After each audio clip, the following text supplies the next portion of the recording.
গণনা পুস্তক 14 অধ্যায়ৰ 11 নম্বৰ পদ। এটা সাৱধানবাণী থকা এটা অদ্ভুত বাৰ্তা আমি শুনিবলৈ গৈ আছোঁ।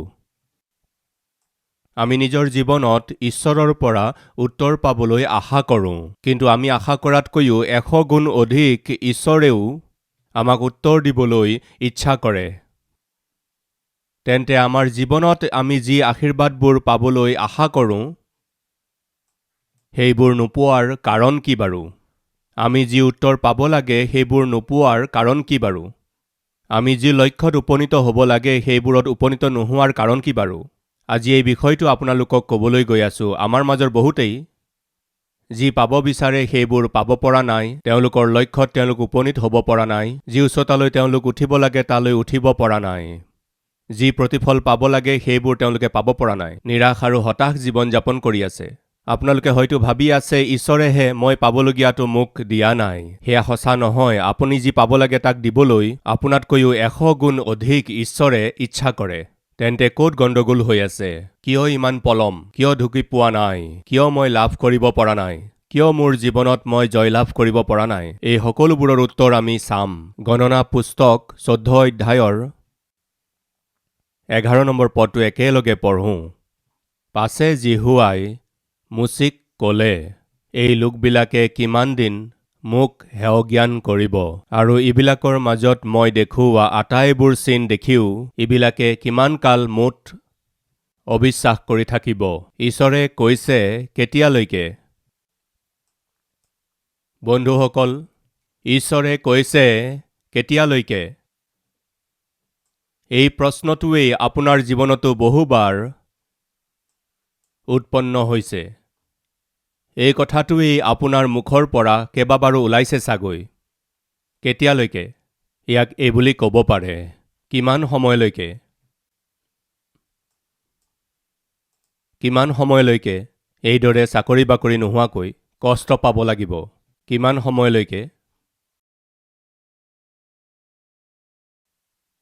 অবিবাহিত হৈ অকলে থাকিব লাগিব? আৰু কিমান সময়লৈকে এই আৰ্থিক অনাটন? কিমান সময়লৈকে এই দুৰাৰোগ্যতা? কিমান সময়লৈকে পৰিয়ালত এই মতভেদ? আৰু কেতিয়ালৈকে হৈ থাকিব এই নিন্দা, এই অপমান? এই প্ৰশ্ন আপোনাৰ জীৱনলৈ আহিছেনে নাই বাৰু? এই কথা আপোনাৰ মুখেৰে বাৰে বাৰে এনেকৈ আৰু কেতিয়ালৈকে? প্ৰমোচন নোপোৱাকৈ এনেকৈ কিমান দিন? দৰমহা নাবাঢ়িলে এনেকৈ আৰু কিমান দিন? আপোনাৰ সহকৰ্মীয়ে আপোনাক আমনি কৰি থাকিলে এইদৰে আৰু কিমান দিন? সম্বন্ধীয় লোকসকলে ভুল বুজাবুজিৰে আপোনাক গালি দিলে এইদৰে কেতিয়ালৈকে? বৰ পৰিশ্ৰম কৰি বীজ বোৱাৰ পাছতো ফল নধৰিলে এনেকৈ আৰু কিমান দিন? আপুনি যিমানেই পৰিশ্ৰম কৰক, পৰিশ্ৰমৰ বিপৰীতে সুফল নাপালে, জিৰ' লেভেলতেই থাকি গ'লে এনেকৈ আৰু কিমান দিন মোৰ জীৱন চলিব? এনেকুৱা প্ৰশ্ন সাধাৰণতে আমি প্ৰায়ে কৰোঁ। এই কথাটো ঈশ্বৰৰ মুখৰ পৰাও বাৰে বাৰে ওলায়। এনেকৈ কেতিয়ালৈকে? ঈশ্বৰে কৈ আছে এইদৰে, কেতিয়ালৈকে? ঈশ্বৰৰ সমস্যা বেলেগ আৰু আমাৰ সমস্যা বেলেগ। আমাৰ বিষয়টো হৈছে যিটো আমি পাব পৰা নাই সেইটোৰ বিষয়ে কওঁ, এইদৰে আৰু কিমান দিন চলিব? এইদৰে আমি কৈ আছোঁ যদি, ইয়াত ঈশ্বৰে কৈছে এইদৰে আৰু কেতিয়ালৈকে?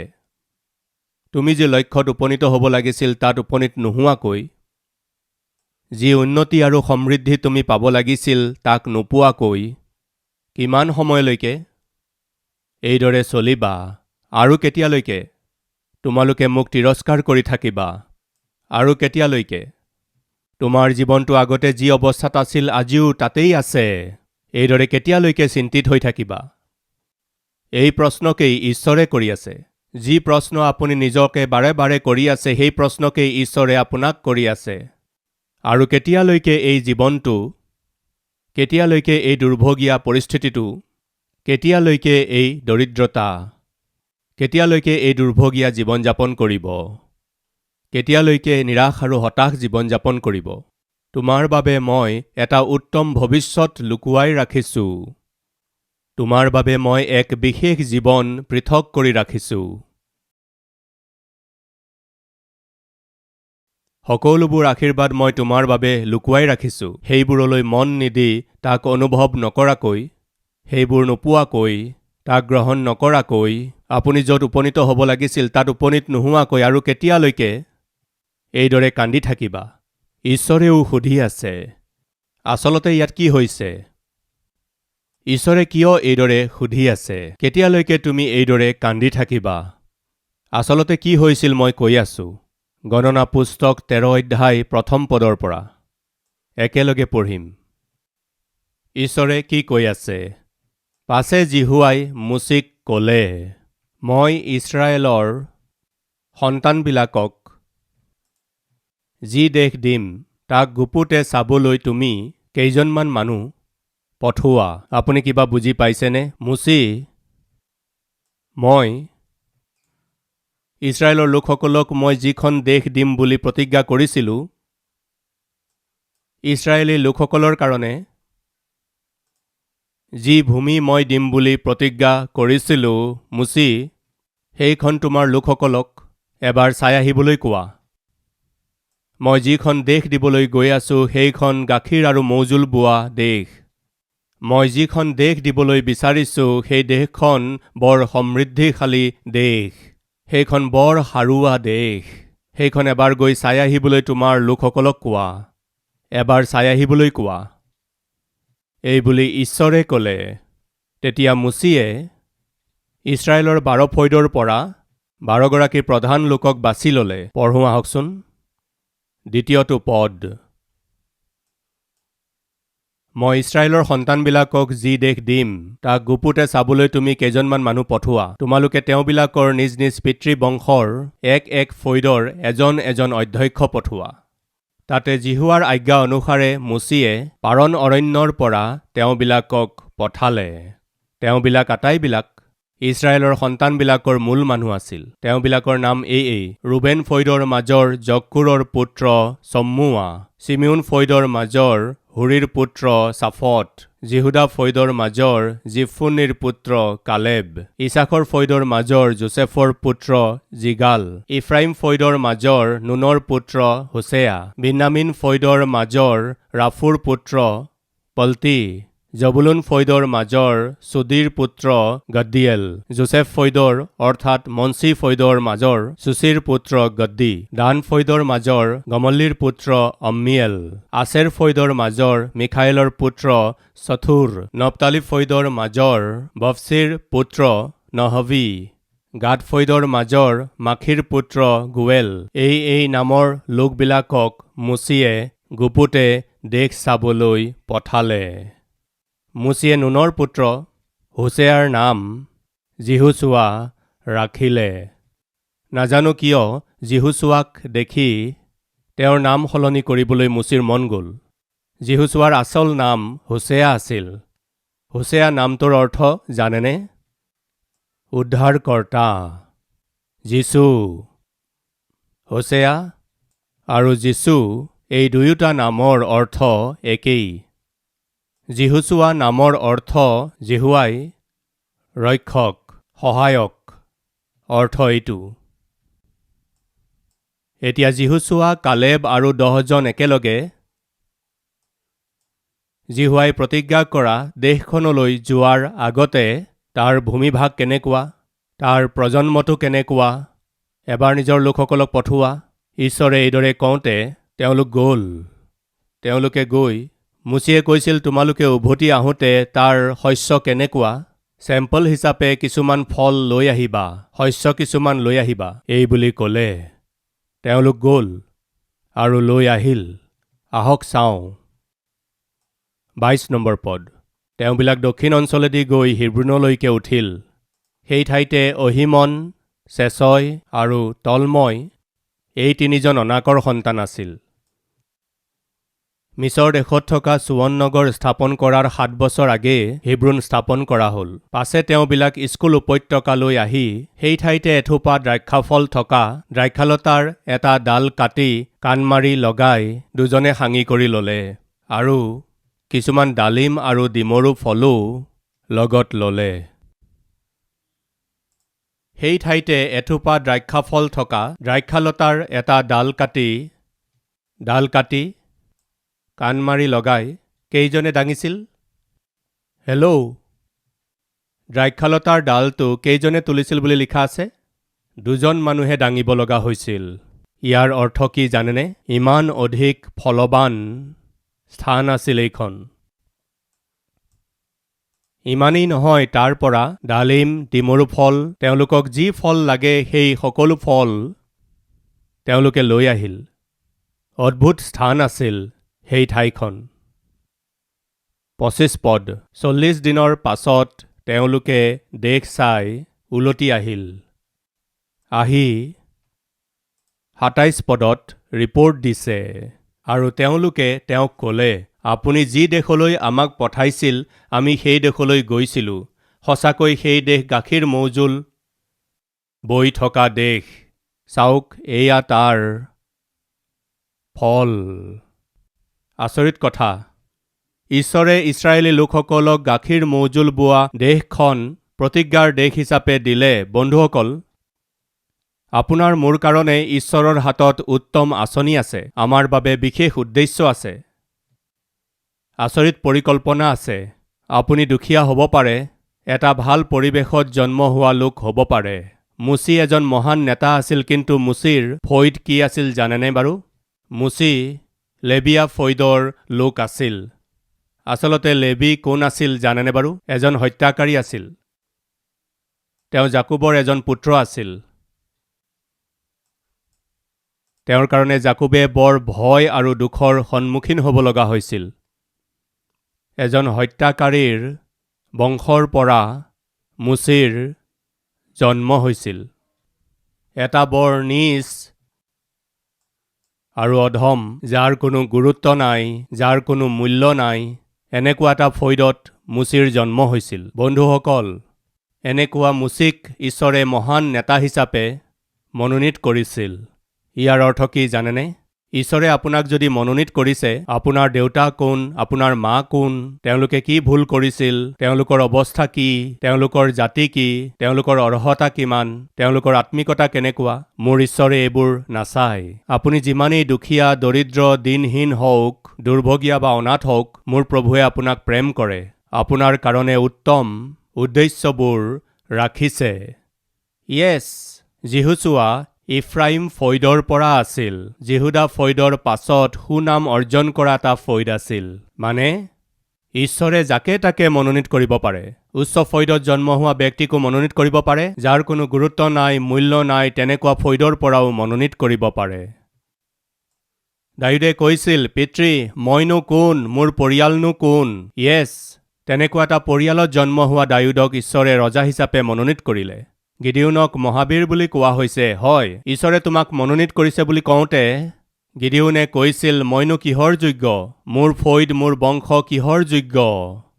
ঈশ্বৰে এজন ব্যক্তিক মনোনীত কৰি তেওঁক আশীৰ্বাদ দিবলৈ হ'লে আপোনাৰ জাতিৰ প্ৰতি ঈশ্বৰৰ কোনো গুৰুত্ব নাই, আপোনাৰ বংশৰ প্ৰতি ঈশ্বৰৰ গুৰুত্ব নাই, আপোনাৰ অৱস্থাৰ প্ৰতি ঈশ্বৰৰ কোনো গুৰুত্ব নাই, আপোনাৰ বেংক বেলেঞ্চলৈকো ঈশ্বৰে নাচায়। আপোনাৰ ঘৰ আছেনে নাই, আপোনাৰ গাড়ী আছেনে নাই, খেতি আছেনে নাই, মাটি আছেনে, পঢ়া শুনা আছেনে নাই, এইবোৰৰ একোকেই ঈশ্বৰৰ প্ৰয়োজন নাই। কাৰণ মোৰ ঈশ্বৰে যেতিয়া আপোনাক আশীৰ্বাদ দিবলৈ বিচাৰে, তেতিয়া তেওঁ কেৱল এটা কথাহে চায়, আজ্ঞা পালনকাৰী মন। তেওঁৰ আজ্ঞা পালন কৰিবলৈ উৎসাহী ব্যক্তি দেখিলেই হ'ল। ঈশ্বৰে তেওঁলোকৰ দ্বাৰা পৃথিৱীখন ওলট পালট কৰি দিব পাৰে। পিতৰ ইমান শিক্ষিত নাছিল, জাকুব জোহন ইমান শিক্ষিত লোক নাছিল। তেওঁলোকৰ সকলোৰে এটা নাম ৰখা হৈছিল, অশিক্ষিত, মাছ ধৰোতা মাছুৱৈ। যীশুখ্ৰীষ্টে মনোনীত কৰা 12জন শিষ্যৰ ভিতৰত প্ৰায় 6-7 জন মাছ ধৰা মাছুৱৈ আছিল। বৰ বেছি শিক্ষিত লোক নাছিল, বেছি শিক্ষিতও নাছিল আৰু বেছি বুদ্ধিয়কো নাছিল। এনেকুৱা মাছুৱৈ আৰু অশিক্ষিত লোকসকলক যীশুখ্ৰীষ্টে মনোনীত কৰিছিল। এই শিষ্যসকলে কি কৰিছিল জানেনে? পৃথিৱীখন ওলট পালট কৰি পেলালে। মোৰ ঈশ্বৰক প্ৰয়োজন হয় আজ্ঞা পালনকাৰী এনেকুৱা লোক। মোৰ ঈশ্বৰক লাগে অধীন হৈ থকা ব্যক্তিত্ব, অধীন হৈ থকাৰ স্বভাৱ থাকিলেই হ'ল।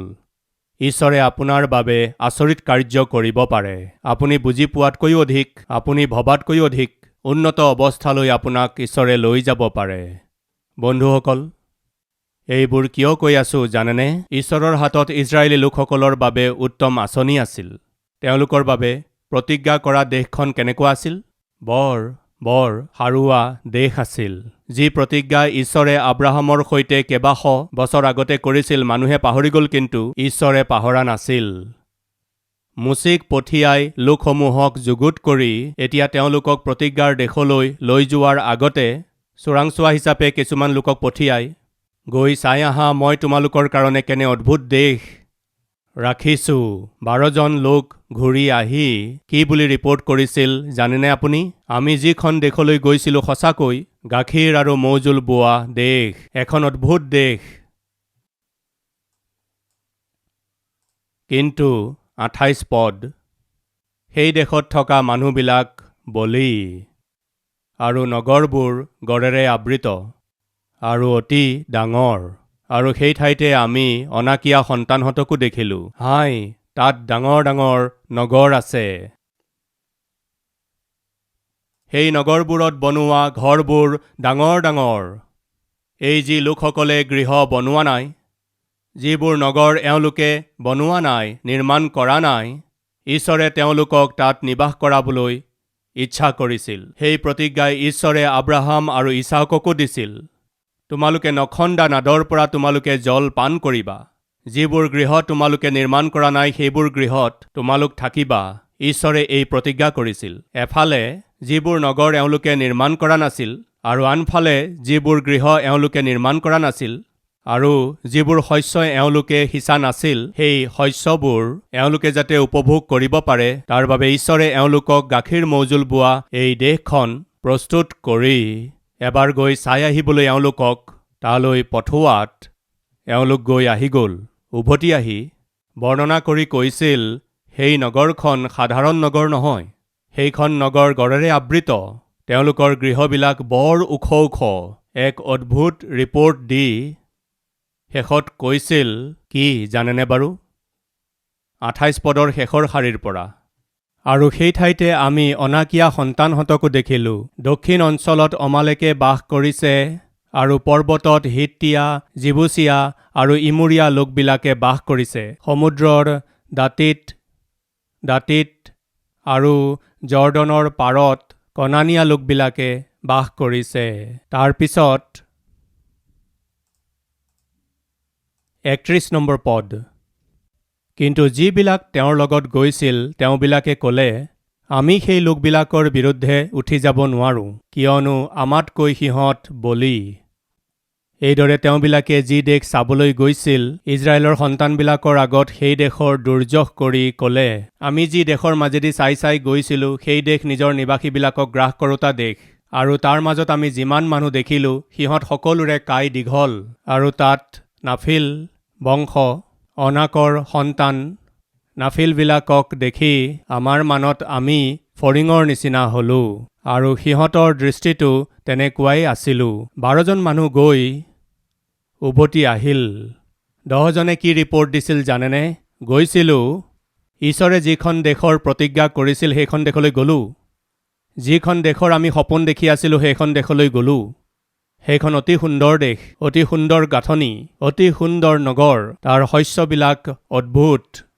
কিন্তু 10 জনে কৈছিল, আমি তালৈ যাব নোৱাৰোঁ। কিয়, কি কাৰণে?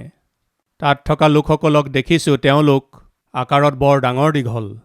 তেওঁলোকৰ আগত আমি ফৰিঙৰ নিচিনা দেখা গ'ল। সেইকাৰণে আমি ইয়ালৈ আহি ঠগ খালোঁ। প্ৰতিজ্ঞাৰ দেশত ভৰি দিম বুলি ভাবি, গাখীৰ মৌজোল বোৱা দেশখন দেখা পাম বুলি ভাবি, এই মুচিৰ কথাত ভৰসা কৰি আমি তেওঁক বিশ্বাস কৰি ইয়ালৈকে আহিলোঁ। কিন্তু এতিয়া আমি স্বচক্ষুৰে কি দেখিলোঁ জানেনে? সেই দেশত আমি ভৰি দিব নোৱাৰিম। তেওঁলোক আমাতকৈ বলৱান। তালৈ গ'লে আমি শেষ। আৰু এয়া আছিল তেওঁলোকৰ ৰিপৰ্ট। 13 অধ্যায় 1ম পদ। আচলতে ঈশ্বৰে কি কৈছিল আৰু এওঁলোকে কি কৰি আছে, আমি ইয়াক তুলনা কৰি চাওঁ আহক। পাছে জিহুৱাই মুচিক ক'লে, মই ইছৰাইলৰ সন্তানবিলাকক যি দেশ দিম তাক গুপুতে চাবলৈ তুমি কেইজনমান মানুহ পঠোৱা। গুপুতে চাবলৈ তুমি কেইজনমান মানুহ পঠোৱা। কি বুলি কৈছিল? মই যি দেশ দিবলৈ গৈ আছোঁ সেইখন দেশ মই দিম। মই তোমাক কনান দেশখন দি আছোঁ। তোমালোকে গৈ কেৱল এবাৰ চাই আহাগৈ। তেওঁলোক লক্ষ্যস্থানৰ একেবাৰে ওচৰ পাইছিলগৈ। 12জন মানুহে গৈ প্ৰতিজ্ঞাৰ দেশখন চাই আহি গ'ল। প্ৰিয়সকল, আহি তেওঁলোকে কৈছে, সেই দেশত আমি ভৰি দিব নোৱাৰিম। সেই দেশৰ মানুহবিলাকক আমি পৰাভূত কৰিব নোৱাৰিম। তালৈ গ'লে আমি শেষ হৈ যাম। এনেকুৱা ৰং ৰিপৰ্ট দি দিলে। প্ৰিয়সকল, এতিয়া লোকসমূহে কেনে প্ৰতিক্ৰিয়া দেখুৱাইছে চাওঁ আহক। 14 অধ্যায় 1 পদৰ পৰা। পাছে গোটেই মণ্ডলীয়ে বৰকৈ এৰাও কৰিলে। সেই ৰাতি লোকবিলাকে কান্দিলে আৰু ইছৰাইলৰ সন্তানবিলাকৰ সকলোৱে মুচি আৰু হাৰুনৰ সৈতে বকিবলৈ ধৰিলে। আৰু গোটেই মণ্ডলীয়ে তেওঁবিলাকৰ আগতে ক'লে, হাই হাই, আমি মিছৰ দেশতে মৰা হ'লে নাইবা এই অৰণ্যতে মৰা হ'লে কেনে ভাল আছিল। জিহুৱাই আমাক তৰোৱালৰ ধাৰত পেলাবলৈ আৰু আমাৰ ল'ৰা তিৰোতাবোৰক লুট কৰাবলৈ এই দেশলৈ আমাক কিয় আনিছে? মিছৰ দেশলৈ উলটি যোৱা জানো আমাৰ ভাল নহয়? পাছে তেওঁবিলাকে ইজনে সিজনক ক'লে, আমি এজনক প্ৰধান কৰি লৈ মিছৰ দেশলৈ উলটি যাওঁ ব'লা। কি বুলি কৈছে? গুচি যাব, পিছলৈ ঘূৰি যাব। আত্মিক জীৱনত শয়তানে কুচক্ৰান্তেৰে এই লোকসকলক কিমান যে সহজতে পিছলৈ ঘূৰাই লৈ যাব ধৰিছে, দেখিছেনে? ঈশ্বৰে কি বুলি কৈছিল? যি দেশ মই তোমালোকক দিম তাক তোমালোকে আগতে গৈ চাই আহা। তাত থকা লোকসকলক চাই আহা বুলি কোৱা নাছিল। মই যিখন দেশ দিম তাক চাই আহাগৈ। এই বুলি কোৱাত সেই দেশখনক আৰু সেই দেশখনত থকা গৃহবিলাক আৰু নগৰবিলাক আৰু শস্যবোৰ চাই ঘূৰি আনন্দেৰে আহি, অহো, এখন অদ্ভুত দেশ আমাক ঈশ্বৰে দিবলৈ গৈ আছে, এই বুলি কোৱাৰ সলনি তালৈ গৈ তাত থকা লোকসকলক দেখি, তেওঁলোকৰ কাই ডাঙৰ দীঘল দেখি ঘূৰি আহি কৈছিল, আমাৰ হৈ গ'ল আৰু। ভাই ভনীসকল, ঈশ্বৰে আপোনাক যি দিব বিচাৰে সেয়া তেওঁ দিবই। ঈশ্বৰে আপোনাৰ কাৰণে যি লুকুৱাই ৰাখিছে তাক তেওঁৰ হাতত নাৰাখিব। সেয়া আপোনাক দিবই। আপোনাক দিম বুলি তেওঁ যি ভাবিলে সেয়া দিবই। ঈশ্বৰে তাক নিজৰ হাতত নাৰাখিব, কিন্তু তেওঁ আপোনাক দিয়াৰ দ্বাৰা আপুনি সুখী হ'ব। ঈশ্বৰে আপোনাক যি দিবলৈ বিচাৰে তাক তেওঁ দিবলৈ ইচ্ছা কৰে। কিন্তু সমস্যাটো হৈছে গ্ৰহণকৰ্তা হিচাপে আপোনাত বিশ্বাসৰ অভাৱ আছে। গ্ৰহণকৰ্তা হিচাপে আপোনাৰ ভিতৰত ঈশ্বৰৰ ওপৰত ভৰসা নাই, সেইকাৰণে আপুনি পাব পৰা নাই। প্ৰিয় ভাই ভনীসকল, ঈশ্বৰৰ ওপৰত ভৰসা ৰাখক। ঈশ্বৰৰ ইচ্ছাৰ অধীন হওক। শয়তানৰ কথাবোৰ নুশুনিব। শয়তানৰ লোকবিলাকৰ কথাও নুশুনিব। ঈশ্বৰে আপোনাৰ কাৰণে এক উত্তম ভৱিষ্যত সাঁচি ৰাখিছে। বিশ্বাস কৰি তাক নিজৰ কৰি লওক। খন্তেকীয়া পাপভোগ আৰু অপবিত্ৰতাক ত্যাগ কৰি ঈশ্বৰে আপোনাক যি আশীৰ্বাদ দিব বিচাৰিছে সেই উত্তম আশীৰ্বাদ লওক। হয় বুলি কোৱাসকলে নিজৰ হাত ঈশ্বৰক দেখুৱাবনে বাৰু?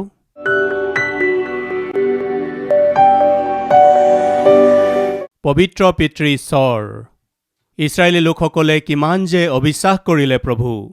আপোনাৰ বিৰুদ্ধে কিমান যে বকবকালে, দুখ দিলে, বেজাৰ দিলে, খং তুলিলে, আপোনাক ভুল বুজিলে, সন্দেহ কৰিলে। ফলস্বৰূপে অৰণ্যৰ মাজতেই তেওঁলোক বিনাশ হ'ল। গৈ আনন্দেৰে চাই আহা। মই দিবলৈ ওলোৱা প্ৰতিজ্ঞাৰ দেশখন চাই আহি আনন্দ কৰা। এইদৰে কৈ আপুনি কিমান যে আনন্দিত হৈছিল চাগৈ। কিন্তু তেওঁলোক গৈ অনাৱশ্যক সন্দেহেৰে পৰিপূৰ্ণ নিজৰ দৃষ্টিৰ কাৰণে তাত থকা লোকসকলক দেখি তেওঁলোকে ভয় কৰিলে। আপোনাতকৈও তেওঁবিলাকক বলৱান বুলি ভাবি পিছুৱাই যাবলৈ চিন্তা কৰি আপোনাক বেজাৰ দি অৰণ্যতেই ধ্বংস হ'ল। জিহুছোৱা আৰু কালেব, যাৰ আত্মিক দৃষ্টি মুকলি আছিল, যিয়ে আপোনাৰ ইচ্ছাক জানিছিল, যিসকল আপোনাৰ পক্ষত আছিল, তেওঁলোক এই দুজন আছিল।